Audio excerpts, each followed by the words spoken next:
asalaamaaleykum mbokku Sénégal maa ngi leen di nuyu ku nekk ci turam ak ci santam maître Moussa Diop président parti And Gor yi jot na tey nag ci affaire justice bi nga xam ne président de la République dans son discours bi nga xam ne def na ko le 3 avril 2025 di appeler à ce que justice bi ñu teg ko pression par le peuple mooy askan bi teg ko pression. Propos yooyu boobu mu amee mi ngi ma fekk di Sénégal et li ma ci wax dégg ngeen ko mooy d'accorduma ci ànduma ci justice bi nga xam ne dañ ko war a teg pression parce que li ma gëm mooy démocratie fépp foo xam ne ñu ngi wax réew mi démocratie la dafa am loo xam ne diñ ko gëm mooy gouvernement exécutif législatif mooy député yi judiciaire mooy àttekat yi ñetti kuréel yooyu ku nekk da nga war a am ce pouvoir plein pouvoir mooy indépendance de la magistrature respect du pouvoir des députés mais également gouvernement bi nga xam day gouverner boobu mu amee man jox naa ci sama position en tant que homme de droit propos yooyu confirmé nañ ko par le premier ministre Ousmane Sonko solidarité gouvernementale oblige mais confirmé na ko déclaré ne justice comme que peuple bi moo tax ñu koy rendre diñ leen war a teg pression man ànduma ci parce que loolu début de dictature la et violation li ñuy naan séparation des pouvoirs la réaction ki nga xam nag mooy garde des Sceaux Ousmane Diagne ne moom du d'accord ay magistrat du siège précisé na ko waxul magistrat du parquet magistrat du siège mi leen di teg pression te loolu dëgg bu wër kéng la bu fekkee nag aujourd'hui luñ doon jaay sénégalais yi dans la coalition Diomaye président ak programme pour jël réew mi en 2024 une fois ñu jël réew mi jaar feneen te luñ doon critiquer avant ñu jël réew mi mooy lan que justice bi dañ ko instrumentaliser lu nekk dégg nañ ko fii que justice bi ay corrompu lañu c'est des propos de Ousmane Sonko que justice bi juges yi bari nañ ci nekk ay délinquants yooyu yëpp ce sont ces propos tey nga ñëw bëgg a vassaliser la justice mu war a dox ci li nga ko bëggee di ko teg pression c'est di waxeet complet indépendance de la justice dafa war a fekk ci nekk ci loo xam ni li nga ko waxee gëmloo ko sénégalais bi gaa yi jëndee ko noonu à 54% buñ la falee da nga war a appliquer li nga lu tax ñu fal la loolu yëpp tax na aujourd'hui ñu gis un premier ministre et son gouvernement dem à l'Assemblée nationale démb jàkkaarloog ndaw askan wi mooy les députés majorité mécanique loolu j'ai toujours été contre la majorité mécanique moo tax élection 2024 novembre 2024 man gis ngeen ce qui s'est passé j'ai été contre d'entrer dans la liste du PASTEF pour nekk un député PASTEF député du peuple la gëm loolu nag dafa fekk ni aujourd'hui ak démb li ma gis ñu gis un premier ministre très colérique réew kenn du ko diriger par xol bu tàng ak xuloo ak xeex niiroo ngaayu non bu fekkee loolu la en tant qu'opposant tu peux peut-être mais bu ñu la xasee ba fal c'est pour apporter des solutions te amoon nga livre pour solution ana livre ba ñu teg ci ñi nga xam ni amuñu sax doole les députés minoritaires à l'Assemblée nationale ne duñu ñëw déglu ay xastante ak ay menaces même bu ñu fa nekkul sax di nga xeex ak ñoom xuloo ak ñoom à leur absence du lii moo taxoon ñu doon xeex pour la continuité de l'État par quelqu'un d'autre nga xam ni ñaari rakkaaw président Macky Sall jeex na te daf ko waroon respecter dégg la ngay naan tolérance zéro surtout kumba am ndey kumba amul ndey tamit dafa war a jeex monsieur le premier ministre patron du PASTEF Abdou Nguer ngi nii un client boo xam ne défendre naa ko Sénégal temps yi mais waa Pastef ñëpp mer. Ce n'est pas mon problème. Je suis un avocat, je défendrai qui je veux. C'est pas ay militant ñoo may jox ay instructions ni de AG Jotna, à plus forte raison waa Pastef. Sama liggéey n'a rien à voir avec la politique. Bu fekkee le président de la République moom bu jëlee décision nommer un Samba Ndiaye des petits pastefiens jóg delloo décision ba ne ko du fi am mu reculer avec la pression aussi de son premier ministre dinaan du ko signer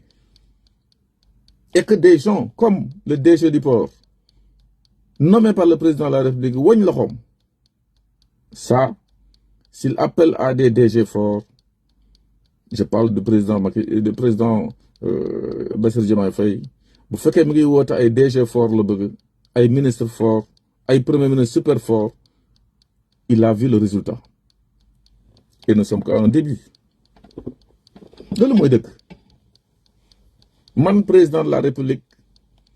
ma nommé une personne keneen ci biir ku ma nommé jóg di waxtoo fanaan. Loolu mooy dëgg, loolu mooy réew. Mais aujourd'hui c'est une pagaille complète. Abdou Nguer jàpp nañ ko encore parce que c'était une demande politique de Pastef.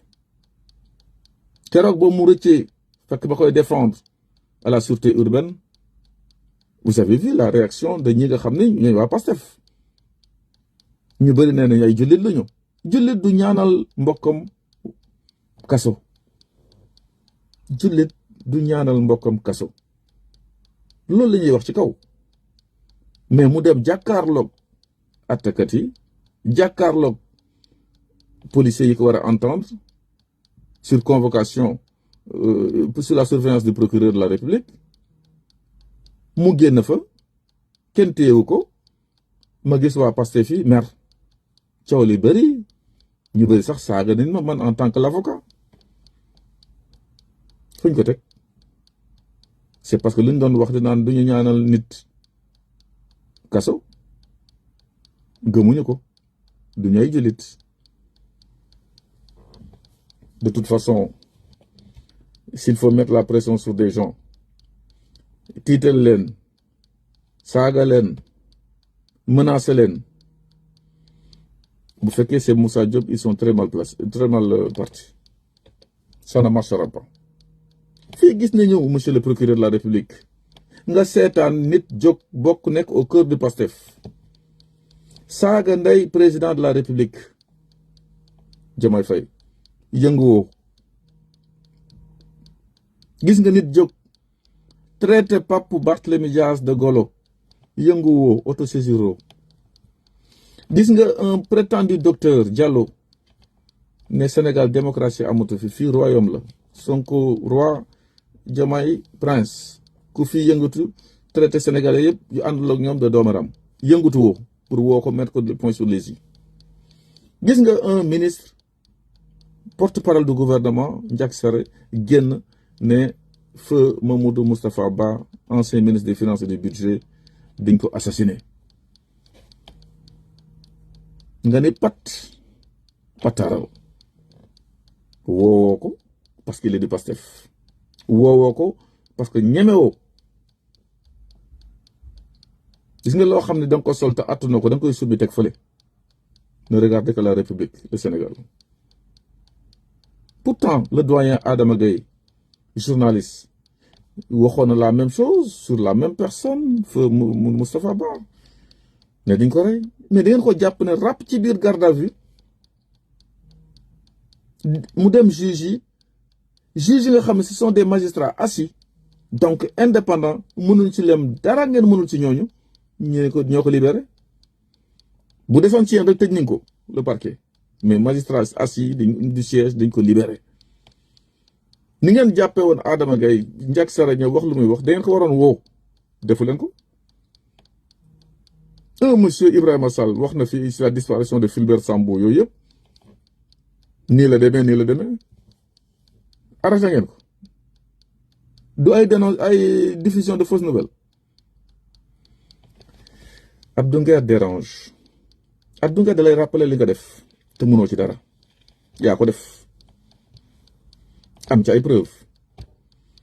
jàpp ngeen ko woo ko convoqué ko mu ñëw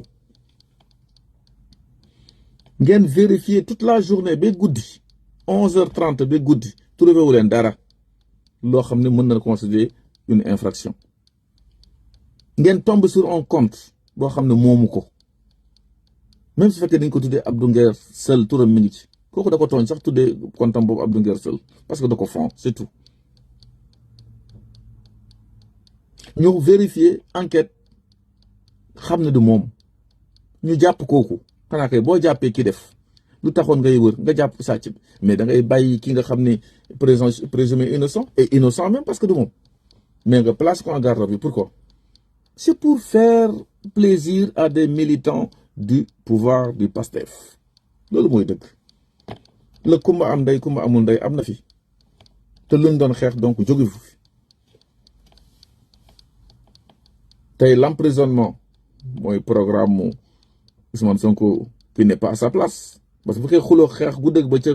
même seul à l'Assemblée nationale il n'est pas à sa place toutes les voix discordantes selon lui doivent être effacées attention au mot effacé war a jàkkaarloo nag ñi nga xam ni dit-on ce sont des milliardaires ou c'est des opposants bu Macky Sall defoon ni muy waxee nii il ne serait jamais là il ne serait jamais là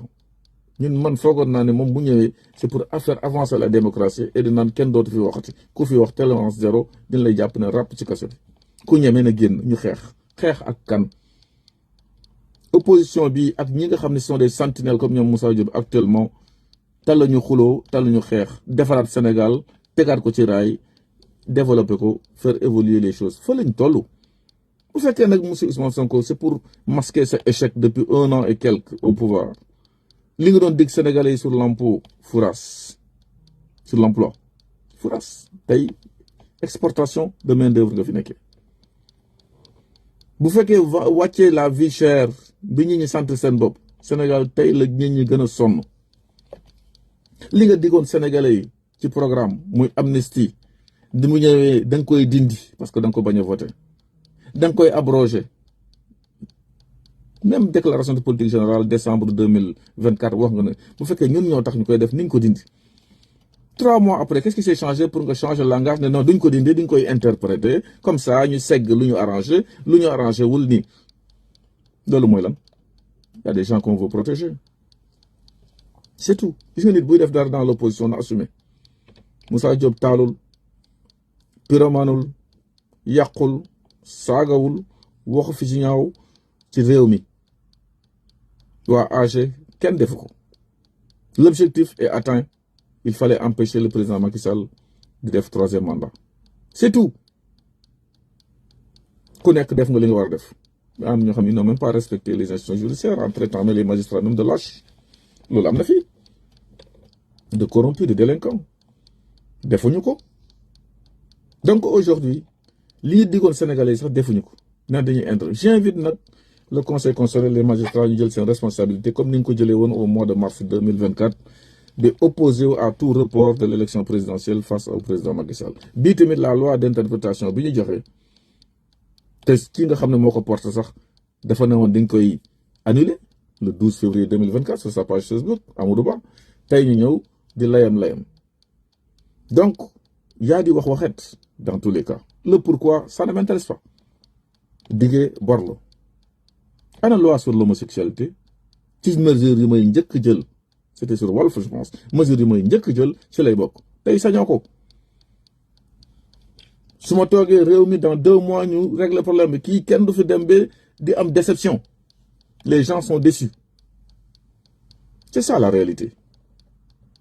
fii mënoo fi noppiloo kenn parce que ragaluñu kaso da nga def kaso ñu def kaso ragaluñu kenn daañu respecter les lois de la République fu ñu saaga am man je suis contre fu diffusion de fausses nouvelles am je suis contre waaye la loi elle est impersonnelle et unique pour tout le monde elle est générale ce n'est pas nag parce que da nga am échec depuis boobu ba léegi xamoo foo jëm li nga doon wax defe ne réew